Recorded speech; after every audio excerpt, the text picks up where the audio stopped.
A minha ex-mulher comemorou a nossa separação com champanhe, roupa cara e um sorriso que eu nunca tinha visto nem nos melhores dias do nosso casamento. Eu fiquei olhando a foto no Instagram sem reação, e o pior é que não foi nem raiva na hora. Foi uma sensação mais feia, como se eu estivesse vendo em foto um enterro meu onde todo mundo parecia estar se divertindo. Elas queriam me humilhar até o fim. As amigas dela conseguiram o que queriam. Fizeram ela acreditar que eu tinha traído, fizeram ela me tratar como um lixo e ainda aplaudiram quando tudo terminou. Só que 14 dias depois, numa ligação toda cortada pelo choro, ela me procurou como quem tinha acabado de descobrir uma coisa que já não dava mais para desfazer. Meu nome é Marcos, tenho 45 anos, moro em Chapecó, Santa Catarina, e até pouco tempo atrás eu achava que conhecia a mulher com quem eu vivi boa parte da minha vida. Achava mesmo. Não vou dizer que nosso casamento era perfeito, porque não era. Já vinha desgastado fazia tempo. Tinha discussão besta, tinha silêncio longo dentro de casa, tinha coisa mal resolvida sendo empurrada de um mês para o outro. Mas uma coisa é casamento ruim. Outra coisa é ver tudo ser destruído por mentira, veneno de gente de fora e covardia de quem devia, pelo menos, te ouvir antes de te condenar. E isso, para mim, foi uma das partes mais difíceis de engolir. Porque ser acusado já é complicado, mas ser condenado sem nem ganhar o direito de terminar uma frase machuca de um jeito muito pior. Antes de continuar, me fala aqui nos comentários de qual cidade você está assistindo. Eu gosto de ler porque sempre aparece gente de todo canto. E se você gostar dessa história, já deixa o like. Se apareceu o hype aí para você, pode dar um hype também, porque isso ajuda muito. Eu tô contando isso enquanto dirijo e penso em como tem coisa que a gente só entende quando já perdeu demais. Na hora que acontece, a gente acha que tá vivendo só uma briga, só uma fase ruim. Depois olha para trás e vê que já estava desabando fazia tempo. No meu caso, eu perdi a paz, perdi o casamento e quase perdi o respeito por mim mesmo, tentando convencer os outros de uma coisa que eu sabia que não tinha feito. A minha ex se chama Patrícia. Quando eu conheci a Patrícia, ela era bem diferente da mulher que me ligou naquela madrugada. Era mais tranquila, mais simples, mais presente. A gente construiu muita coisa junto. Não foi uma vida de luxo, não foi uma vida de aparência. Foi aquela vida de casal normal. Conta para pagar, compromisso, família, dando palpite, cansaço, pequenas alegrias. Só que com o tempo ela foi mudando. E eu também devo ter mudado. Seria mentira me jogar tudo nas costas dela.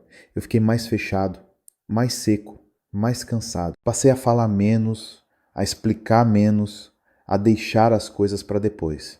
Mulher percebe isso. E quando percebe, começa a procurar resposta em todo lugar. O problema é que a Patrícia foi procurar resposta justamente onde nunca devia ter procurado. Ela tinha um grupo de amigas muito grudado nela. Não era implicância minha, como talvez parecesse na época, era instinto mesmo. Tinha gente ali que sorria com a boca e julgava com o olho. Não era amizade leve. Era aquele tipo de grupo que se mete em tudo. Uma sabia da briga antes dela terminar, outra já dava conselho sem ouvir direito. Outra fingia que queria proteger, mas sempre colocava mais lenha. Eu nunca fui próximo delas. Sempre mantive distância. E não era por ser antissocial, não. Era porque eu sentia que nenhuma ali me respeitava de verdade. Na minha frente, elas até sorriam. Me chamavam pelo nome, perguntavam de trabalho, faziam aquela educação de ocasião, mas bastava a Patrícia virar as costas que o tom mudava. Eu percebia nos olhares, nos comentários atravessados, nas comparações que elas faziam com o marido dos outros. Uma vez uma delas soltou, na mesa mesmo, que homem bom era homem que sabia fazer a mulher se sentir viva.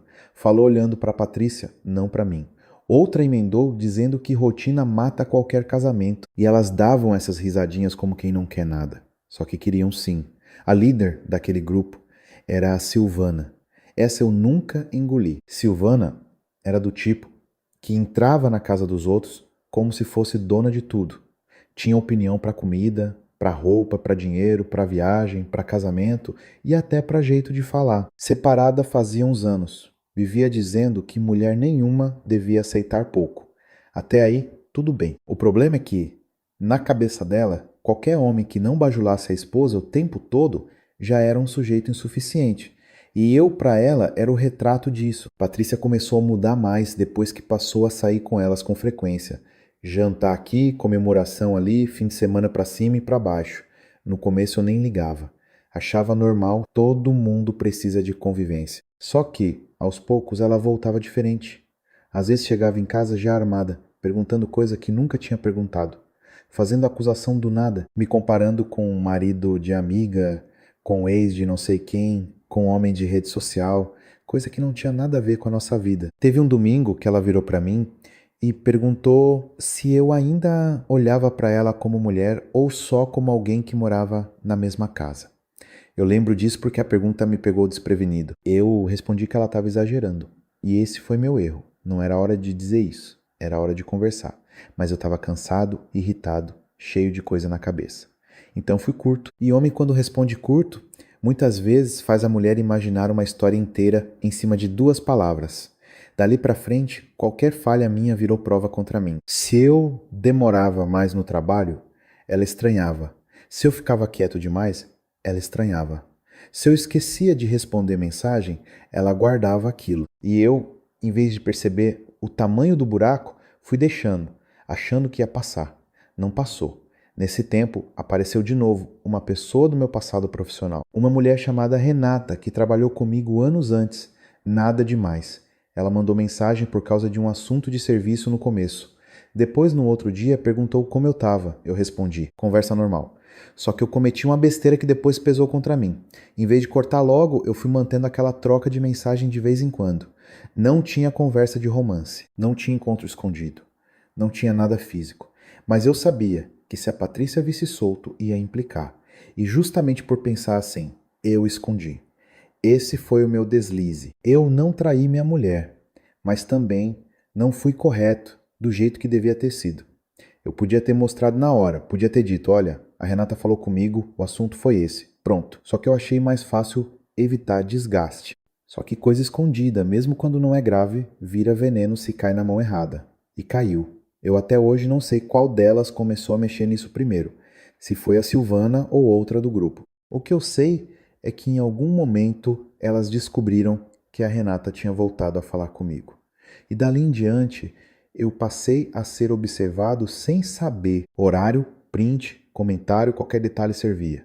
Quando fui perceber, já tinha gente montando uma história inteira nas minhas costas. A primeira acusação séria veio numa quarta-feira à noite. Patrícia entrou no quarto com meu celular na mão. A cara dela estava diferente. Não era raiva só. Era aquela cara de quem já chegou numa conclusão e só quer te ver tropeçar. Ela jogou o aparelho na cama e perguntou quem era Renata. Eu sentei, peguei o celular, olhei as mensagens e entendi na hora de onde vinha aquilo. Expliquei que era ex-colega de trabalho. Patrícia pediu para ver tudo. Eu deixei. Ela foi lendo em silêncio. Em algumas partes não tinha nada demais. Em outras, dava para perceber que eu estava me abrindo mais do que devia com alguém de fora, falando de cansaço, de cobrança, de como minha casa andava pesada. Não era traição. Mas também não era bonito. Ela levantou os olhos para mim e disse uma frase que eu não esqueci mais. Então você estava levando para outra mulher o que tinha que resolver aqui dentro. Naquela hora, eu ainda achei que dava para consertar na conversa. Eu disse que ela estava certa em ficar chateada, mas que eu não tinha traído. Repeti isso mais de uma vez. Ela começou a chorar de raiva, não de tristeza. E aí falou uma coisa que me fez gelar por dentro. Disse que eu era igualzinho ao que as amigas dela sempre falaram. Que eu era o tipo de homem que empurra a esposa para o canto e depois vai procurar atenção fora. Na hora eu já entendi que a discussão não era mais só nossa. Tinha mais gente ali dentro, mesmo sem estar presente. E quando um casamento vira assembleia de amizade, dificilmente sobra espaço para a verdade. Eu tentei pegar o celular dela para ligar para Silvana ali mesmo. Patrícia não deixou. Disse que não precisava de ninguém para pensar por ela. Só que eu sabia. Sabia pelo jeito dela falar, sabia pelas frases prontas, sabia porque aquilo não tinha começado naquela noite. Aquilo já vinha sendo preparado havia tempo. 2 dias depois apareceu a primeira prova de que eu tinha passado do limite. E foi aí que eu percebi que a coisa era muito pior do que uma briga de casal. 2 dias depois, apareceu a tal prova. Eu estava no trabalho quando Patrícia me mandou uma mensagem dizendo só isso. Agora eu vi tudo. Não explicou mais nada. Eu liguei na mesma hora. Ela não atendeu. Liguei de novo. Nada. Uns 20 minutos depois, ela me mandou 3 imagens e um áudio. As imagens eram prints de conversa. Meu nome aparecia no topo. A foto da Renata estava lá e No meio das mensagens tinha uma sequência que eu nunca tinha escrito. Tinha frase minha chamando ela para um lugar reservado, tinha insinuação, tinha até uma mensagem dando a entender que eu tinha passado a noite com ela. Quando eu vi aquilo, na mesma hora meu corpo ficou quente de raiva, porque eu sabia o que era meu ali e o que não era. O áudio era pior. Era a voz da Renata, ou pelo menos parecia muito, dizendo que não aguentava mais me ver prometendo que ia resolver minha situação em casa. Eu ouvi aquilo 3 vezes seguidas. Não porque eu acreditasse. Eu ouvi porque queria entender como tinham conseguido montar uma coisa daquele jeito. Naquele momento eu entendi que não adiantava mais falar, eu não fiz. Para Patrícia já tinha passado dessa fase. Ela não estava mais na dúvida. Ela estava na fase da humilhação. E quando uma pessoa se sente humilhada, ela não quer escutar. Ela quer punir. Saí mais cedo naquele dia e fui direto para casa. Quando cheguei, minhas roupas já estavam separadas em 2 malas na sala. Foi isso mesmo. Nem discussão teve no começo. Só minhas coisas empilhadas como se eu fosse alguém que estava sendo retirado de um lugar onde não era mais bem-vindo. Patrícia estava em pé, braços cruzados, e a Silvana sentada no sofá, como se fosse consultora de crise. Quando eu vi aquela mulher dentro da minha casa naquele momento, eu perdi a cabeça. Perguntei o que ela estava fazendo ali. Ela respondeu com a maior calma do mundo que não ia deixar a amiga passar por aquilo sozinha. Eu falei que o assunto era entre eu e a minha mulher. E ela soltou, com aquele jeito frio dela, sua mulher já sabe o suficiente. Eu devia ter ignorado a Silvana e falado só com a Patrícia. Mas na hora foi mais forte. Eu apontei para a Silvana e disse que ela estava se metendo nisso desde o começo. Patrícia ficou pior ainda. Mandou eu parar de culpar os outros pelos meus atos. Pegou o celular, abriu os prints e jogou na minha frente. Eu olhei tudo ali na frente das duas. E comecei a mostrar o que era montagem. Primeiro pelas datas. Tinha a mensagem supostamente enviada num horário em que eu estava em reunião. Depois pelo jeito de escrever, tinha frase ali que eu nunca usei. Eu falei isso. Patrícia respondeu que homem mentindo aprende qualquer jeito de falar. Silvana ficou em silêncio, só olhando, quase satisfeita. Foi aí que veio outra bomba. Patrícia disse que não eram só os prints. Disse que uma amiga tinha me visto entrando num hotel com a Renata. Quando eu ouvi isso, eu até dei um passo para trás, porque ali ficou claro que tinham construído uma história inteira. Eu nunca entrei em hotel nenhum com aquela mulher. Nunca. Nem perto disso. Perguntei quem tinha visto. Patrícia não quis dizer. Falou que não importava. Importava que eu continuava mentindo. E nessa hora eu percebi uma coisa muito amarga. Ela queria acreditar nisso. Não era só influência das amigas. Tinha uma parte dela que precisava que aquilo fosse verdade. Porque assim, todo o desgaste do nosso casamento ganhava um culpado simples. Era mais fácil me transformar no homem sujo da história do que encarar tudo que já vinha rachado fazia tempo. A discussão foi ficando feia. Eu falei alto, ela falou mais alto ainda. A Silvana levantou e tentou me interromper. Eu mandei ela calar a boca e sair da minha casa. Patrícia gritou dizendo que a casa também era dela e que eu é que ia sair. Quando ela falou isso, eu senti um negócio muito ruim. Não foi nem pelo orgulho, foi porque na cabeça dela eu já era culpado. E nada do que eu dissesse ia entrar. Eu peguei uma das malas e fui para a porta. Antes de sair, voltei e falei olhando para Patrícia, não para a amiga dela. Eu errei em esconder conversa, mas eu não traí você. E uma hora você vai descobrir o que estão fazendo. Ela respondeu na mesma hora. Eu já descobri o suficiente. Saí de lá tremendo de raiva. Fui para casa de um primo meu, o Joel, que mora em outro bairro. Ele me recebeu sem fazer pergunta no começo, o que foi uma ajuda enorme. Tinha gente que, no lugar dele, já queria saber detalhes, já queria opinar, já queria julgar. Joel só abriu a porta, pegou uma coberta e disse para eu tomar banho e tentar descansar. Só que descansar era impossível. Naquela noite, eu quase não dormi. Fiquei revendo as mensagens, ampliando o print, tentando entender onde tinham mexido. Em alguns pontos dava para ver corte mal feito. Em outros estava muito bem montado. A parte do áudio era o que mais me incomodava. Eu conhecia a voz da Renata o suficiente para saber que parecia ela, mas tinha alguma coisa estranha no ritmo, num pedaço mais travado. Eu não sou especialista nisso, longe disso, mas dava para perceber que tinha coisa ali. No dia seguinte de manhã, mandei mensagem para Renata. Perguntei direto se ela tinha gravado aquele áudio. Ela respondeu quase 1 hora depois, assustada, perguntando do que eu estava falando. Aí eu mandei o arquivo. 5 minutos depois, meu telefone tocou. Era ela, nervosa, falando rápido. Disse que nunca tinha gravado aquilo. Disse que a voz era dela, sim, mas tirada de outros áudios antigos que ela tinha mandado em conversas diferentes. Na hora, eu fiquei em silêncio, porque até ali eu ainda achava que era uma armação grosseira. Só que não era. Alguém tinha parado para montar tudo com cuidado. Perguntei se mais alguém tinha acesso às conversas dela. Ela hesitou antes de responder. E essa pequena demora já me deixou atento. Depois ela contou que, umas semanas antes, tinha saído com uma conhecida em comum da Patrícia numa cafeteria. Não era amiga próxima, mas conhecia de vista. Essa mulher tinha pedido o celular dela emprestado por uns minutos porque o próprio aparelho estava sem bateria. Eu pedi o nome. Quando ela falou Márcia, eu na hora lembrei. Márcia era unha e carne com a Silvana. Aquilo começou a fechar de um jeito que me deu mais raiva ainda. Eu não estava lidando com uma simples fofoca de amiga.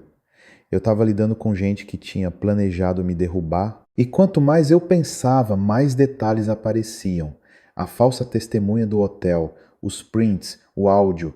Nada tinha surgido por acaso. Só que provar isso era outra história. Eu ainda precisava fazer Patrícia me ouvir. E esse era o mais difícil.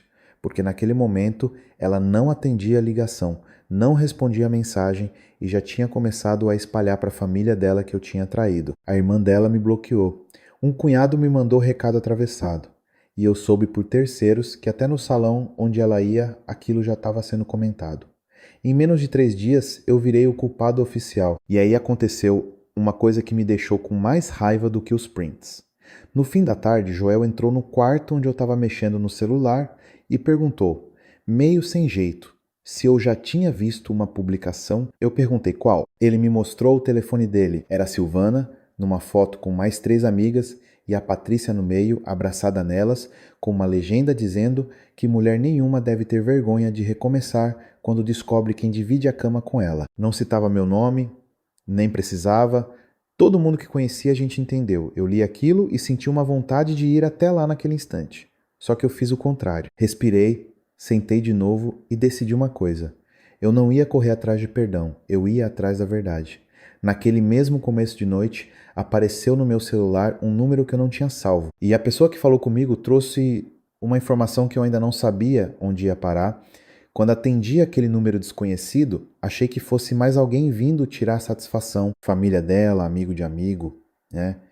Esse tipo de coisa. Só que a voz do outro lado falou baixo, como quem não queria ser reconhecida. Era uma mulher. Ela perguntou se eu era o Marcos e, antes que eu respondesse qualquer coisa além de um sou, ela soltou uma frase que me deixou parado. Você está sendo enterrado por uma coisa que foi armada.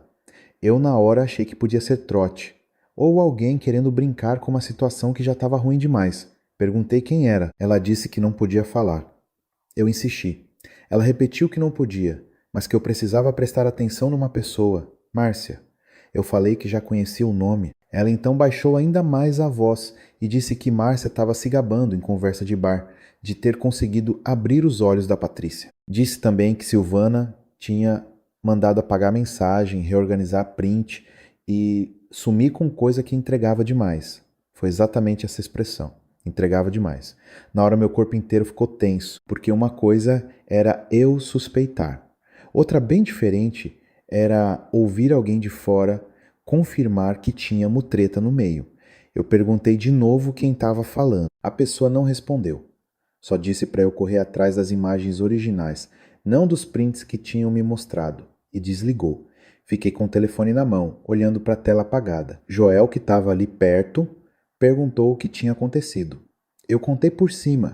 Ele me ouviu sem interromper e depois falou uma coisa simples, mas certa. Se tem montagem, em algum lugar tem rastro. Até hoje eu sou grato por ele ter falado isso, porque era o tipo de frase que colocava a minha cabeça de volta no lugar. Até então eu estava indo muito pela raiva.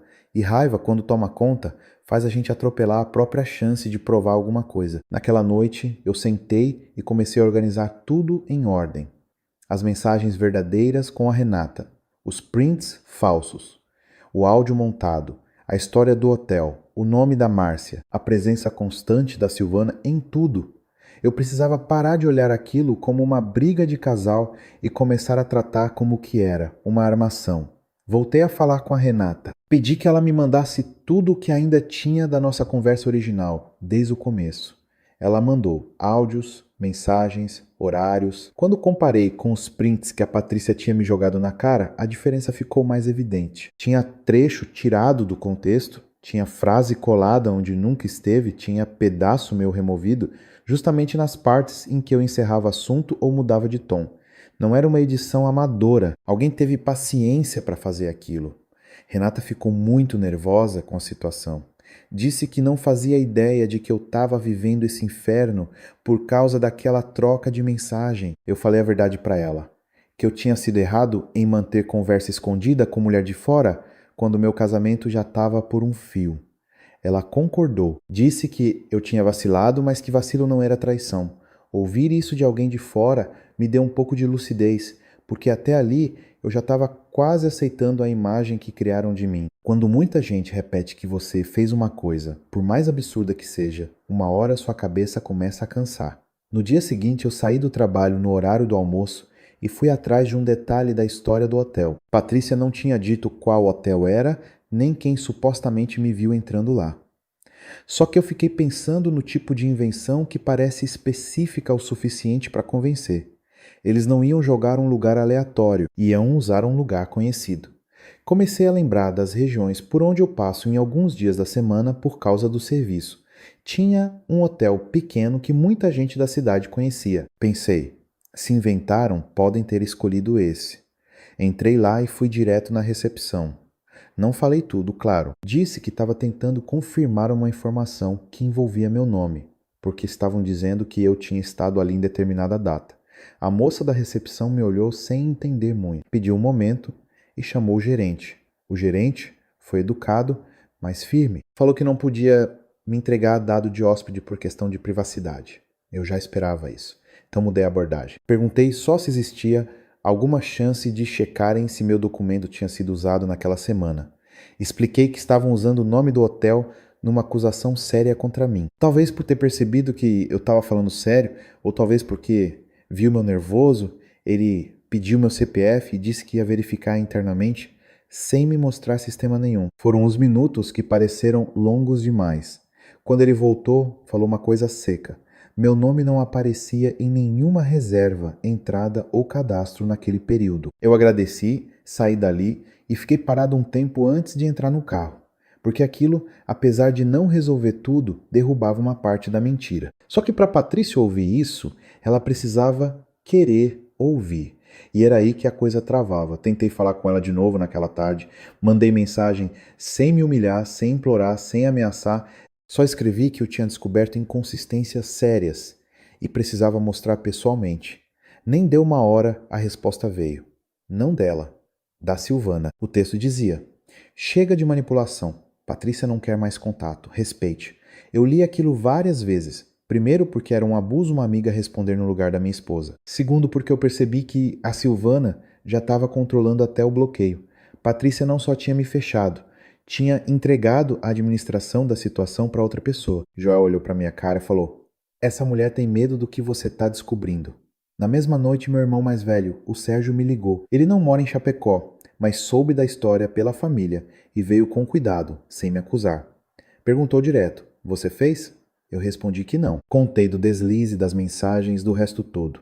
Ele ficou quieto alguns segundos e falou: então para de querer parecer menos errado do que foi e foca no que você consegue provar. Foi uma chamada dura, mas justa, porque eu ainda estava preso naquela necessidade de explicar meu erro menor. Só que, enquanto eu tentava parecer digno, estavam usando isso para sustentar um crime maior contra mim. Naquela altura eu já entendia que a Patrícia não estava só magoada, ela estava cercada.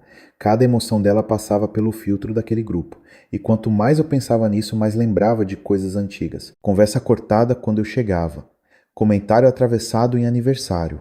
Foto postada com legenda de mulher livre, muito antes da separação acontecer. Era como se algumas daquelas mulheres estivessem esperando uma chance.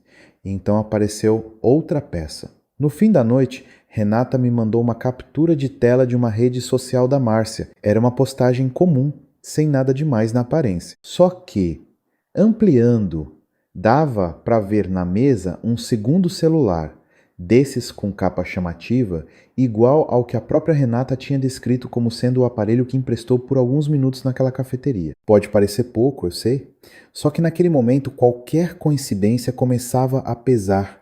Eu já estava ligando pontos demais para ignorar. No outro dia cedo, antes de ir trabalhar, tomei uma decisão que eu devia ter tomado logo no início.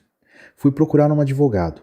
Não para processar ninguém naquele instante. Eu precisava primeiro entender como guardar tudo sem fazer besteira, sem sair acusando e perder a razão. O advogado ouviu tudo, pediu calma e foi direto.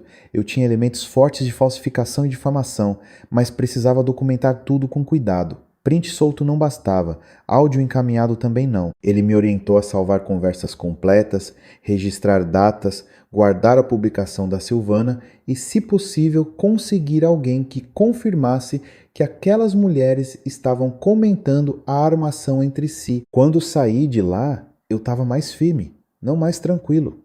Firme, porque naquele ponto eu já tinha entendido duas coisas. A primeira, eu ia provar que não traí minha mulher. A segunda, talvez, quando eu finalmente conseguisse fazer isso, o estrago já estivesse tão grande que não sobraria casamento para salvar. E isso começou a pesar de outro jeito dentro de mim. Depois que saí do advogado, eu parei de agir no impulso. Foi difícil, porque vontade de ir atrás da Silvana eu tinha todo dia. Só que eu sabia que se eu me descontrolasse, iam usar isso contra mim também. Então eu comecei a fazer uma coisa que nunca pensei que fosse precisar fazer no meu casamento: organizar prova de inocência como se eu fosse réu de alguma coisa. Salvei conversa inteira com a Renata, não só trecho, tudo, desde a primeira mensagem até a última. Separei por data, anotei horário em que eu estava em reunião nos dias em que os prints falsos mostravam conversa acontecendo. Peguei registro do trabalho e fui guardando as publicações que apareciam, porque a humilhação pública continuava. A Patrícia não falava comigo, mas continuava mandando recado sem mandar, indireta em postagem, frase solta em rede social, foto cercada das amigas. Não citava meu nome, claro. Só que em cidade como Chapecó, ninguém precisa citar muito. O povo junta peça rápido. Eu fui percebendo no olhar de conhecidos, no jeito de me cumprimentar e no silêncio de alguns. Tinha gente com pena. Tinha gente achando que eu mereci. E isso foi me endurecendo por dentro. Nessa fase, uma pessoa me procurou e ajudou mais do que imaginava. A Célia, prima da Patrícia, nunca fomos íntimos, mas ela sempre foi mais discreta, mais observadora.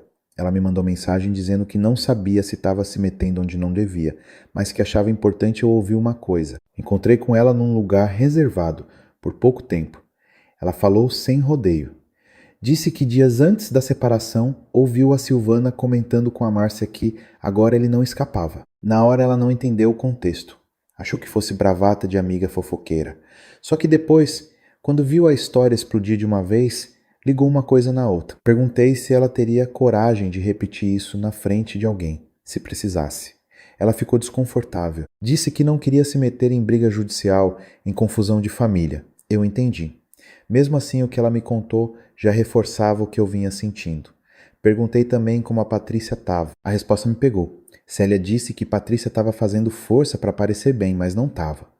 Que em público ela ria, se arrumava, saía com as amigas e bancava a mulher decidida. Só que em casa, segundo a própria mãe tinha comentado, ela andava irritada, dormindo mal e cada vez mais grudada naquele grupo, como se precisasse das amigas por perto o tempo todo para não pensar demais no que fez. Quando ouvi isso, senti duas coisas ao mesmo tempo. A primeira foi uma satisfação amarga, não porque eu queria vê-la mal, mas porque eu sabia que, no fundo, ela não estava tão segura quanto fingia. A segunda foi raiva, porque mesmo desconfiando, ela escolhia continuar me esmagando em vez de parar para ouvir. Foi nessa conversa com a Célia, que apareceu pela primeira vez com clareza, a história da festa. Ela me contou que as amigas estavam organizando uma comemoração da separação, não um jantar simples. Uma festa mesmo. Lugar alugado, decoração, foto, vestido escolhido, tudo pensado como a noite da liberdade da Patrícia. Quando ela falou isso, eu achei que tinha entendido errado. Perguntei se era sério. Ela disse que sim, e ainda completou que a ideia tinha partido da Silvana, com o apoio das outras. Eu fiquei uns segundos olhando para a mesa sem falar nada. Até aquele momento eu ainda estava preso na tentativa de limpar meu nome. Só que, quando soube da festa, a coisa bateu de outro jeito. Não era mais só uma mulher magoada terminando um casamento. Era um grupo transformando minha queda em entretenimento. E pior, com a participação da pessoa que viveu comigo durante anos. Voltei para casa do Joel com aquilo atravessado na cabeça. Ele percebeu na hora que eu estava diferente. Perguntou o que tinha acontecido. Contei. Ele ficou indignado de um jeito mais visível do que eu. Disse que aquilo era baixaria. Que uma coisa era separar, outra era fazer desfile em cima da desgraça dos outros. Naquela noite eu quase mandei mensagem para Patrícia. Quase. Escrevi. Apaguei. Escrevi de novo. Queria perguntar se ela tinha perdido de vez a noção. Queria lembrar tudo o que a gente viveu. Queria perguntar se ela realmente olhava para mim e via esse monstro que as amigas inventaram. Só que no fim não mandei nada, porque qualquer reação minha naquele momento ia servir de combustível para mais deboche. 2 dias depois, a confirmação veio do pior jeito. Um conhecido meu, o Nando, que trabalha com evento, me ligou perguntando se era verdade que minha ex ia dar uma festa de separação num espaço de alto padrão da cidade. Ele não perguntou por maldade. Perguntou porque conhecia a gente havia anos e achou aquilo estranho demais. Eu respondi que, pelo jeito, era verdade sim. Ele ficou sem graça, pediu desculpa e ainda soltou uma frase que me ficou na cabeça. Tem coisa aí que não fecha, Marcos. Quem tem certeza demais costuma fazer barulho para não pensar. Aquilo ficou martelando em mim. Enquanto isso, eu continuava juntando prova. O advogado pediu que eu registrasse em cartório o conteúdo principal das conversas e das publicações antes que apagassem tudo. Fiz isso. Também tentei, por outro caminho, descobrir quem tinha espalhado a história do hotel. E aí surgiu um nome que eu não esperava. Daniela. Outra amiga da Patrícia, mais quieta, menos exibida. Segundo me contaram, tinha sido ela quem disse ter me visto. Quando ouvi isso, lembrei na hora de uma coisa importante. No dia em que ela dizia ter me visto entrando em hotel, eu tinha cruzado com ela num posto, por poucos minutos, e estava sozinho, ou seja, ela me viu. Sim, mas inventou o resto. Aquilo me deixou com uma certeza quase completa de que não era fofoca fora de controle. Era ação combinada. Eu já tinha a Renata negando o áudio, tinha o hotel sem registro meu, tinha indício de manipulação dos prints, tinha testemunho da Célia sobre fala antecipada da Silvana, tinha a falsa versão da Daniela e, mesmo com tudo isso, Patrícia seguia distante, agarrada nas amigas e caminhando para subir num palco montado em cima da nossa separação. Foi então que surgiu a chance que eu precisava, mas de um jeito torto. A própria Renata me mandou mensagem dizendo que tinha lembrado de mais uma coisa sobre a cafeteria onde encontrou a Márcia. Segundo ela, naquele dia alguém tirou uma foto das duas na mesa e postou num grupo, marcando o local. Ela não tinha mais a imagem salva, mas lembrava quem podia ter isso. Uma colega chamada Viviane, amiga em comum de má vontade nenhuma com a história. Eu pedi o contato na hora, porque se essa foto existisse, podia mostrar exatamente quem estava ali, em que dia, e talvez até o momento em que o celular foi parar na mão errada. E naquela altura eu já estava disposto a seguir qualquer fio, por menor que fosse, porque eu tinha a sensação de que uma peça muito importante ainda estava escondida, esperando só o momento de aparecer. Eu consegui o contato da Viviane e mandei mensagem sem criar muita expectativa. Falei que meu nome estava sendo arrastado numa história séria, que a Renata tinha dito que ela talvez tivesse uma foto daquele encontro na cafeteria, e perguntei se podia me ajudar. Ela demorou algumas horas para responder. Quando respondeu, foi curta. Disse que lembrava da foto, mas que precisava procurar num grupo antigo porque fazia tempo. Essas horas de espera me consumiram de um jeito que eu nem consigo explicar direito. Eu trabalhava, falava com gente, fazia o que precisava fazer, mas a cabeça estava presa naquilo, porque eu já tinha bastante coisa mostrando que havia mentira. Só que eu precisava de uma peça que unisse tudo de um jeito que a Patrícia não pudesse fingir que não viu. Eu precisava de uma prova que não parecesse interpretação minha. No começo da noite, a Viviane mandou. Primeiro veio a foto, depois 2 áudios e, por fim, uma mensagem dizendo: eu não queria me meter, mas depois do que eu ouvi, achei melhor guardar isso. A foto mostrava a Renata sentada à mesa com a Márcia, exatamente como ela tinha contado. O detalhe importante não era nem esse. Era o horário, o local marcado. e o segundo celular em cima da mesa, bem perto da Márcia. Não provava tudo sozinho, claro, mas reforçava a oportunidade que ela teve de mexer no aparelho da Renata. Só que os áudios mudavam o tamanho da história. No primeiro, a voz era da própria Márcia, não dava para confundir. Ela falava rindo, daquele jeito de gente que acha esperteza bonito. Dizia que homem enrolado se derruba fácil quando a mulher já está cheia. Depois falava que bastava mostrar do jeito certo. Não citava meu nome nesse trecho, mas o contexto já me gelou. No segundo áudio, a coisa ficou pior. Márcia dizia claramente que a Patrícia nem precisou de muito empurrão, e logo depois soltava. A Silvana montou o resto na cabeça dela. Quando ouvi isso, eu fiquei parado, sem mexer em nada. Ouvi de novo. E mais uma vez. Joel estava na cozinha e percebeu na hora que tinha acontecido alguma coisa. Chamou meu nome, eu fui até ele e só entreguei o celular. Ele ouviu e me olhou sem falar nada por alguns segundos. Era isso. Era a primeira vez que eu tinha algo vindo delas. Não era mais só minha suspeita, nem só o relato de terceiros, nem só inconsistência técnica. Era uma delas admitindo, do jeito dela, que tiveram participação direta em fazer a Patrícia acreditar na traição. Na mesma hora, eu encaminhei tudo para o advogado. Ele me ligou pouco depois e falou com uma firmeza que eu ainda não tinha ouvido nele.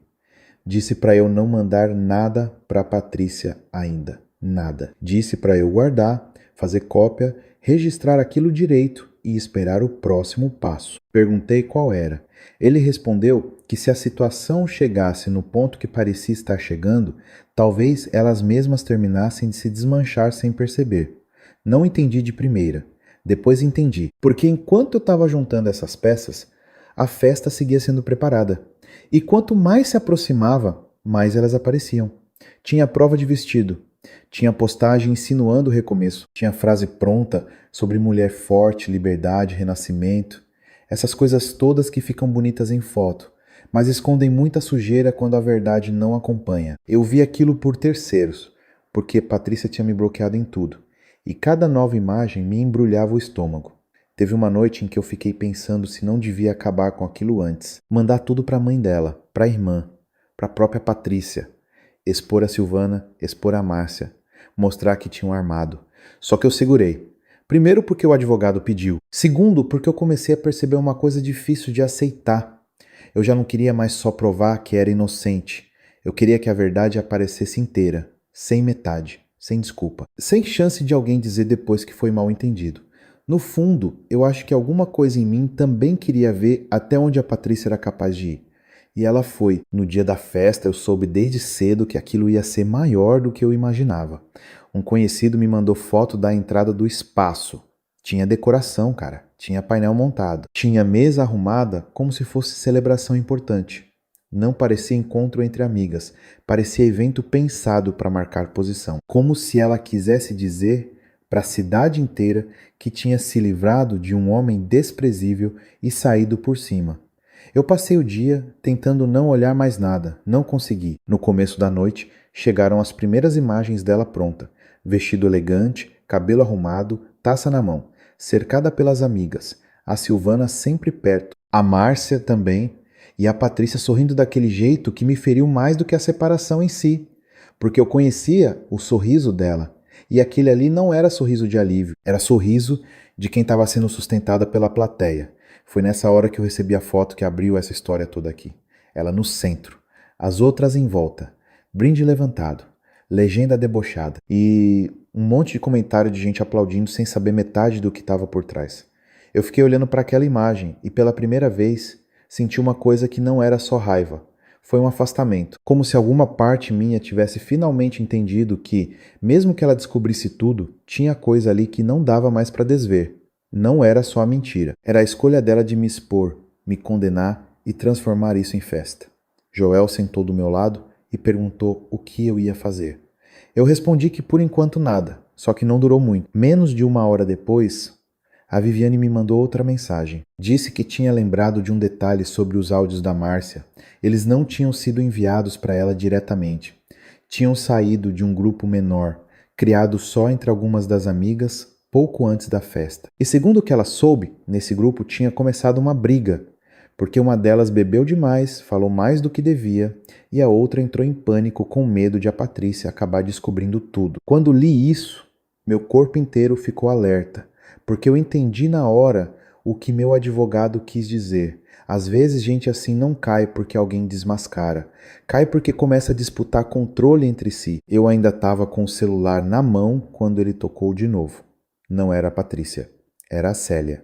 Atendi e ela foi direto, sem nem me dar tempo de perguntar nada. Disse que tinha acontecido uma confusão feia na festa, que uma discussão entre a Silvana e a Daniela saiu do controle, que teve grito, acusação e gente ouvindo coisa que não devia. E antes que eu conseguisse encaixar uma pergunta, ela falou a frase que me deixou gelado. Marcos, eu acho que a Patrícia acabou de descobrir que você estava falando a verdade. Quando a Célia me disse aquilo, eu levantei na mesma hora. Perguntei o que tinha acontecido direito, mas ela estava nervosa e falando por partes. Disse que a festa tinha começado daquele jeito que eu já imaginava. Foto, brinde, risada alta, comentário atravessado. Só que em certo momento, a Daniela bebeu além da conta e começou a discutir com a Silvana por causa de uma postagem, por causa de quem ia aparecer mais, uma coisa mesquinha assim. O problema é que, no meio da discussão, a Daniela resolveu jogar na cara dela que tinha sido ela quem mandou inventar até história de hotel, só para acabar de vez comigo. Na hora em que a Célia falou isso, eu senti um aperto seco. Não foi alívio, foi outra coisa. Porque eu imaginei a Patrícia ouvindo aquilo no meio da festa que fizeram para comemorar a minha destruição. Célia continuou. Disse que, depois dessa frase, a Silvana tentou cortar o assunto, mandou a Daniela calar a boca, só que já era tarde. A Márcia entrou no meio, começou a falar também e uma foi entregando a outra. Patrícia, segundo a Célia, ficou parada no começo, sem entender. Só que aí alguém pegou o celular da Daniela, não sei se foi a própria Célia ou outra pessoa, e apareceram conversas, áudios, deboche, comentários sobre print, comentários sobre dar o empurrão que faltava, tudo ali, perto dela. Eu fiquei escutando aquilo em silêncio. A Célia disse que a Patrícia foi perdendo a cor na frente de todo mundo. Primeiro tentou negar, depois perguntou se aquilo era brincadeira, depois começou a ler as mensagens e ouvir os áudios com a mão tremendo. E aí entendeu. Entendeu que as amigas tinham montado a pior parte da história. Entendeu que eu escondi conversa, sim, que eu vacilei, sim, mas que a traição que destruía tudo nunca existiu. E entendeu também que a festa de luxo que ela achou que era homenagem à liberdade dela, na verdade era o palco montado pelas mesmas mulheres que vinham manipulando a cabeça dela fazia meses. Perguntei onde a Patrícia estava naquele momento. Célia respondeu que ela tinha saído da festa chorando, quase sem conseguir falar, e que a Silvana ainda tentou ir atrás, mas levou um empurrão e ouviu da própria Patrícia uma frase que ninguém ali esperava. Você acabou com a minha vida. Uns 15 minutos depois dessa ligação, meu telefone tocou de novo. Era ela. Eu olhei o nome na tela e demorei 2 toques para atender. Quando atendi, não ouvi palavra de início, só respiração falhando e choro preso. Depois veio minha voz sendo chamada do jeito mais fraco que eu já ouvi. Marcos. Eu não respondi na hora. Esperei. Ela começou a falar atropelado. Disse que precisava me ver, disse que eu tinha razão, disse que tinha descoberto tudo. Falou da Silvana, da Márcia, da Daniela, dos áudios, dos prints, da história inventada. Entre uma frase e outra, pedia desculpa. Pedia desculpa por não ter me ouvido, por ter acreditado nelas, por ter deixado aquilo crescer, por ter feito a festa, por ter me exposto. Era tanta culpa saindo de uma vez que teve uma hora em que ela já nem conseguia organizar as palavras. Eu ouvi tudo, sem interromper. Quando ela terminou, ficou aquele silêncio pesado. E então ela fez a pergunta que eu já sabia que vinha. Perguntou se eu podia encontrar com ela, na mesma noite. Eu fui. Não porque eu queria reatar, não porque eu estava esperando aquilo. Eu fui porque precisava olhar para a cara dela uma última vez, sabendo que a verdade estava inteira entre nós. Encontrei a Patrícia na casa da mãe dela. Quando ela abriu a porta, eu quase não reconheci. A maquiagem borrada, o vestido ainda da festa, o olhar de quem tinha entendido tarde demais o tamanho da própria escolha. Ela tentou me abraçar. Eu recuei. Naquele instante, pareceu que ela levou mais um golpe. Sentou e começou a chorar de novo. Disse que foi burra. Disse que deixou as amigas pensarem por ela. Disse que se sentia humilhada, usada, ridícula. Falou que destruiu o casamento dela com as próprias mãos. E aí me olhou e perguntou como eu conseguia estar tão calmo. Eu respondi a verdade. Falei que aquilo não era calma, era cansaço. Expliquei de novo, de forma curta, o que de fato houve com a Renata. Não me fiz de inocente perfeito. Disse que eu errei quando escondi conversa, quando desabafei com outra mulher, em vez de enfrentar meu problema dentro de casa. Mas também disse, olhando direto para ela, que nada disso dava direito de me transformar no traidor que inventaram. E principalmente, nada justificava o que ela escolheu fazer depois. Porque uma coisa era se separar de mim por decepção. Outra bem diferente era me condenar sem me ouvir, me expor para a família, deixar meu nome virar piada e ainda brindar em cima disso. Ela baixou a cabeça quando ouviu essa parte. Não discutiu. Não tentou se defender. Depois de um tempo, veio o pedido que faltava. Ela perguntou se ainda tinha volta. Foi aí que eu senti de verdade que aquela história tinha chegado no fim. Não por amor acabado do nada, não por vingança, mas porque eu percebi que eu já não conseguia mais voltar para o lugar de antes, nem se quisesse. A confiança não tinha quebrado só de um lado. Eu também não confiava mais nela. Não confiava no julgamento dela. Não confiava na facilidade com que me entregou para os outros. Não confiava no jeito como me apagou da vida dela em poucos dias e só me procurou quando viu que eu dizia a verdade. Eu respondi sem levantar a voz. Disse que eu queria limpar meu nome. E consegui. Disse que eu desejava que ela abrisse os olhos porque ninguém merece ser manipulada daquele jeito. Mas voltar não. Ela começou a chorar mais forte. Perguntou se era definitivo. Eu falei que era. E completei dizendo que o pior, para mim, nem tinha sido a mentira das amigas. O pior foi que, entre todos ali, a única pessoa que tinha a obrigação de me ouvir era ela. E ela preferiu me transformar no culpado mais conveniente. Fiquei pouco tempo depois disso. Antes de sair, ainda deixei com ela cópia do material que eu tinha guardado e falei para tomar cuidado com o que faria dali para frente, porque aquilo tudo podia acabar em processo e em mais desgaste ainda. Ela só concordou com a cabeça, sem força, para mais nada.